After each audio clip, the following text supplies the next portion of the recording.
So, the first thing you're going to do, this is the light board. Wow. The first thing as you know, the first thing you're going to do is you're going to open a show file. Each of you have your own individual show file. I know you lying. You didn't. Because I put them in for you. You know why? Because I care. Aw, Thank you. I appreciate that. That's where all Anyway, our money's going. yeah. This is your display. This is important to you. Okay. If for some reason that's not there, if you hit the display button, it'll be there. Oh. Okay. But it should be there. So the first thing you're going to open is your file. So you take, this is called a mouse.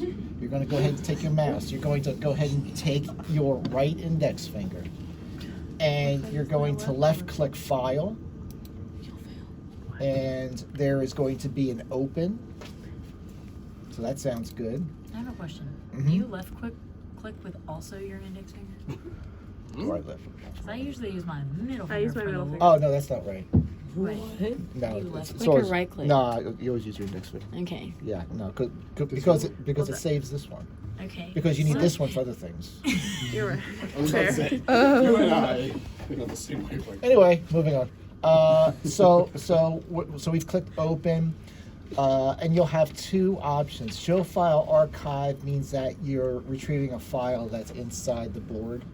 You're not doing that. Your files are on the thumb drive, and the thumb drive is E. So you're going to go ahead and you're going to click E, as in E. As an Ed. But yes, as in, it's going to say scan this secure access. It just means that you're accessing the thumb drive. Theater 124 is this class. Oh. And we'll click that, and everyone's got their own file. Can I go to mine? You want to see that? Ed. See mine. Ed, you have one? I have one. Very cute. That's for the demonstration. I didn't know you were a student. I was a student. I Right was now? I was not a good one. but- Oh, it'd be God damn it, crusty. Kathy. Oh my. Look at all the crust. Okay. Okay. David, wipe the monitor. All right.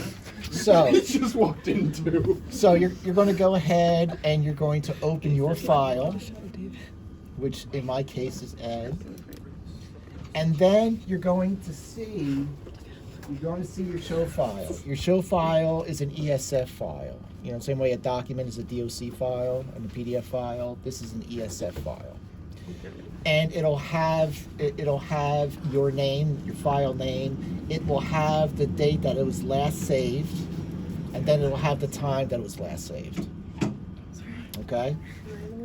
So I'm going to go ahead and I'm going to double click that file. Pay attention, folks. I'm going to double click that file. It says, "Do you really want to open file?" No. Sounds like my wife.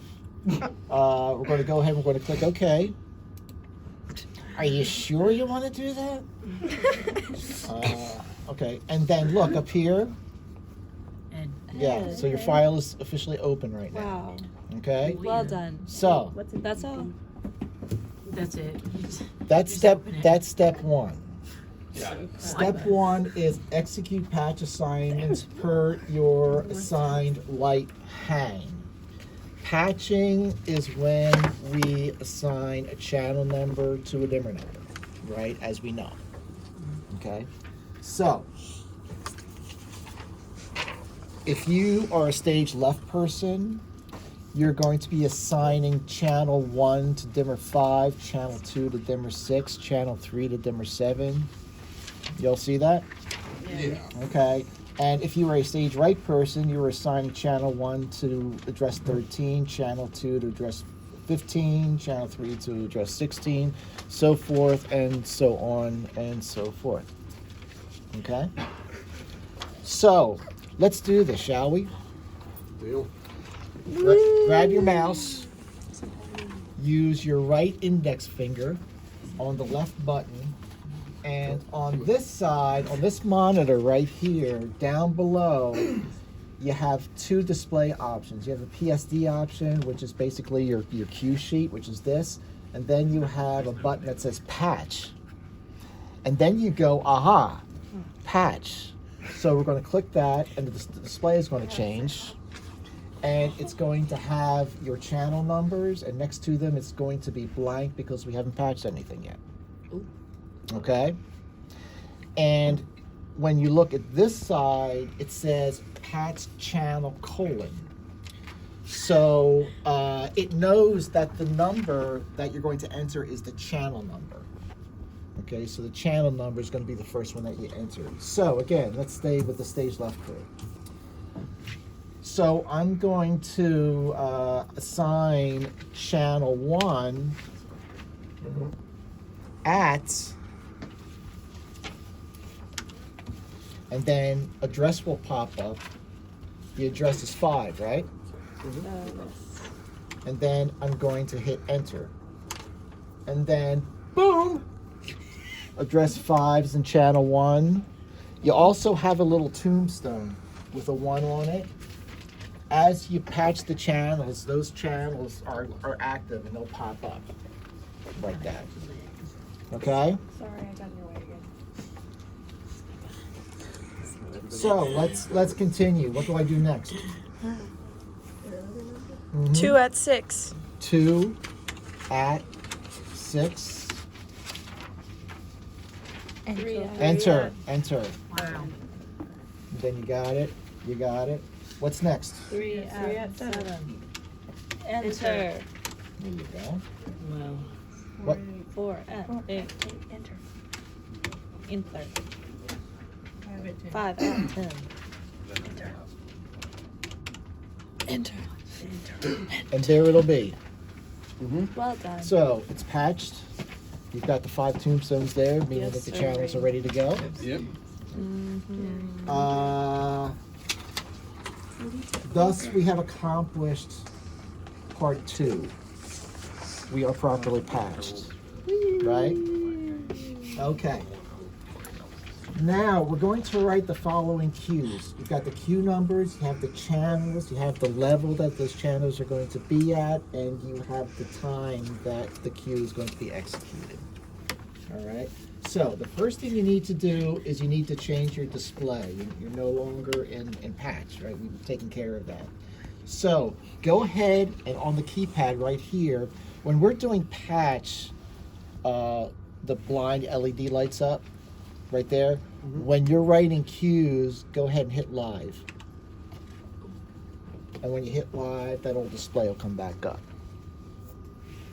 All right? Is So- it still step 2? This is step 3. Stay Well, with this is the getting to program. step 3, I guess. Oh. Okay, so Q1 is channels 1 through 5 at 0 at a time 5. Okay? Now, those are channels 1 through 5, right? What Yes. levels are they at? Are there not any? 4. Aha! Aha! Right? They're not at a level. To me, that's 0, right?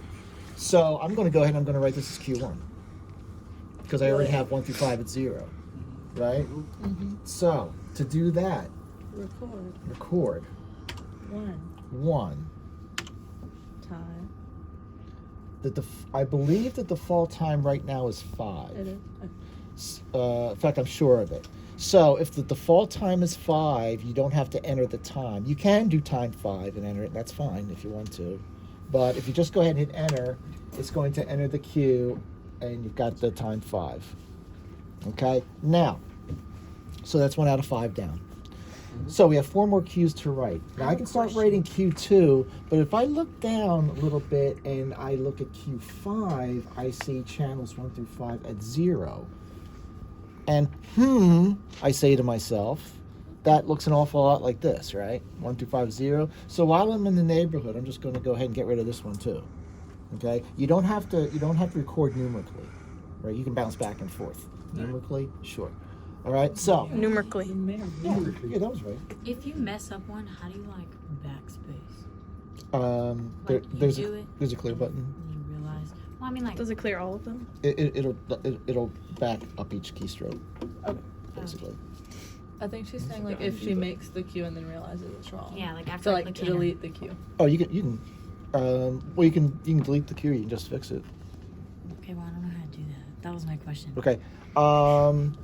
So let's say that we're going to want to go ahead and record Q5, and let's say that accidentally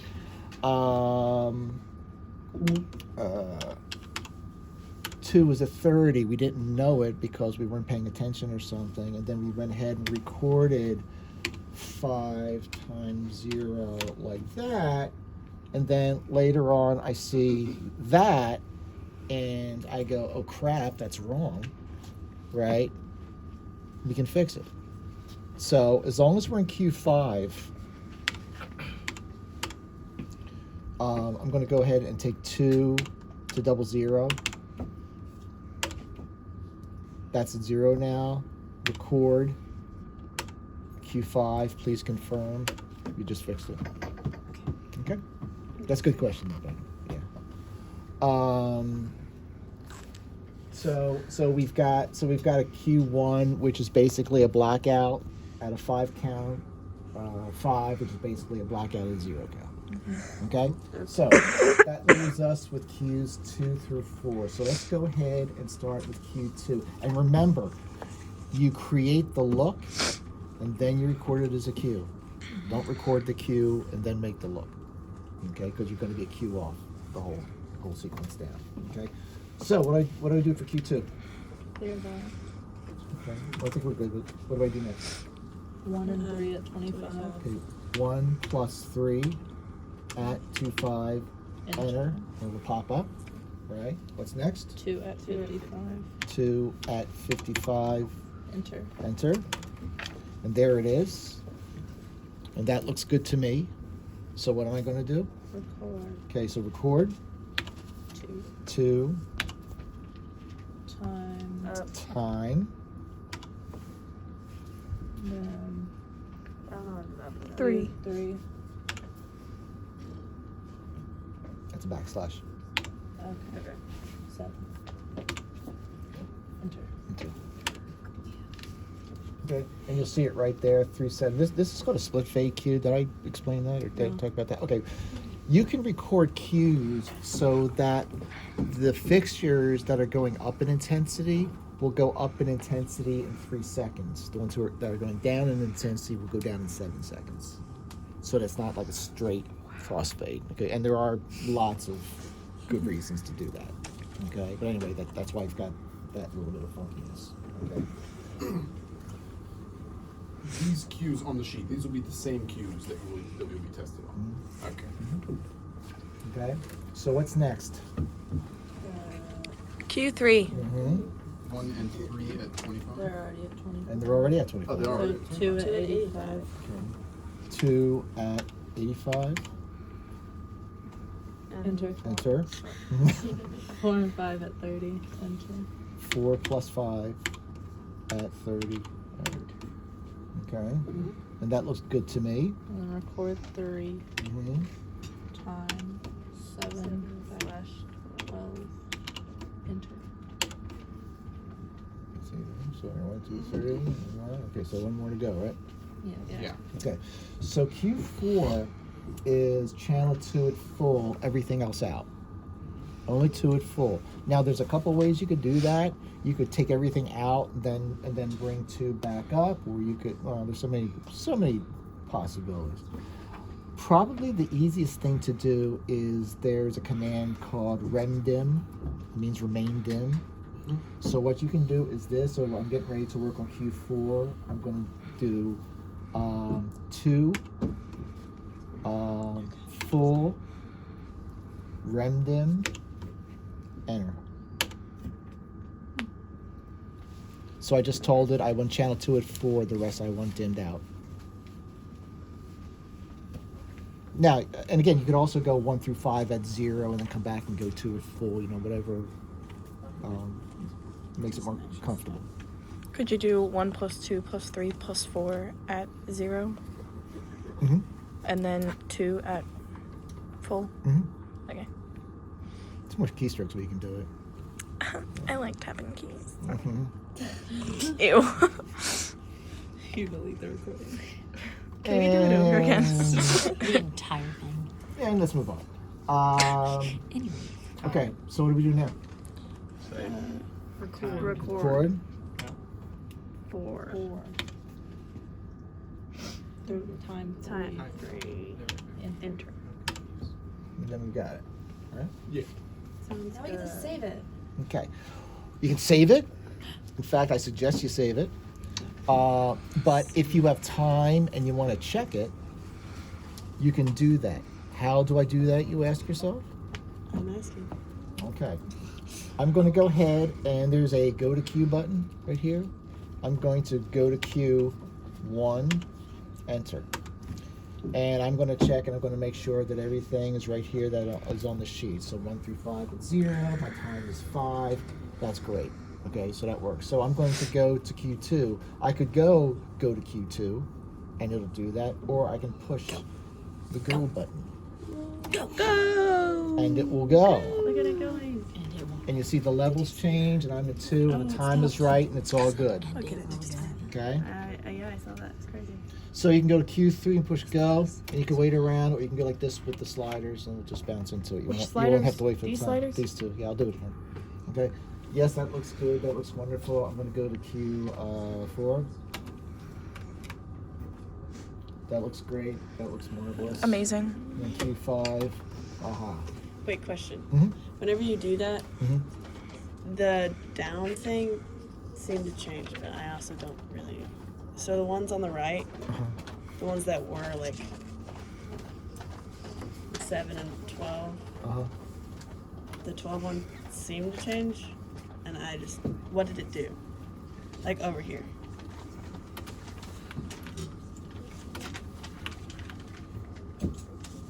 All the ones on the right, what are the numbers on the right?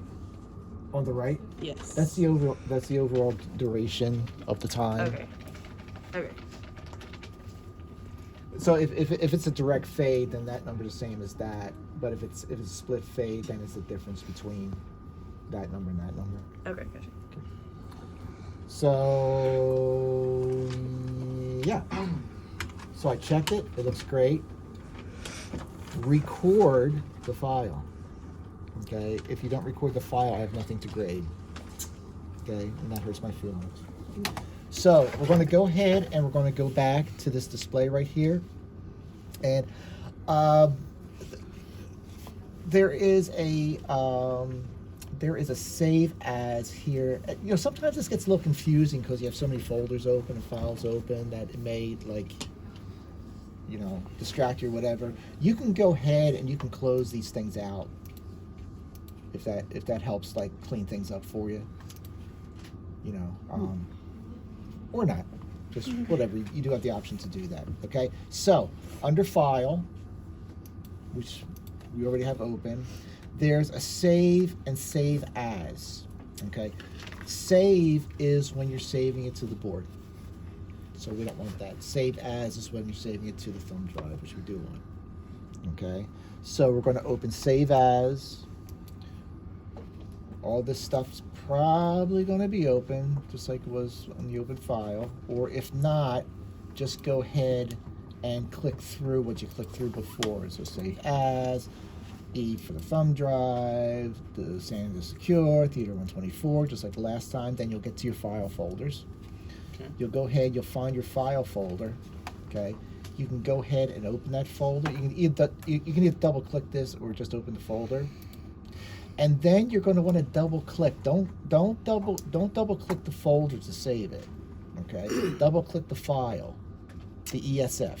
Gotcha. Okay? So I'll double click that. It'll say, "Do you really want to save?" I'll say, "Yes, dear." And click OK. And it says success. And there it is. Now, if you open your folder again, you have 2 of these ESF files. Because it saves what you save, but it doesn't overwrite the file before that. Okay? And you can see the difference here. This is recorded December 3rd, 2019 at 4:27, right? This one was recorded, let's say,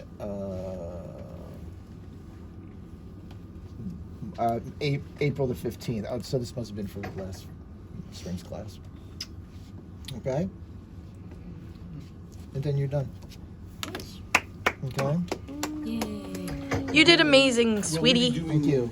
Will we be doing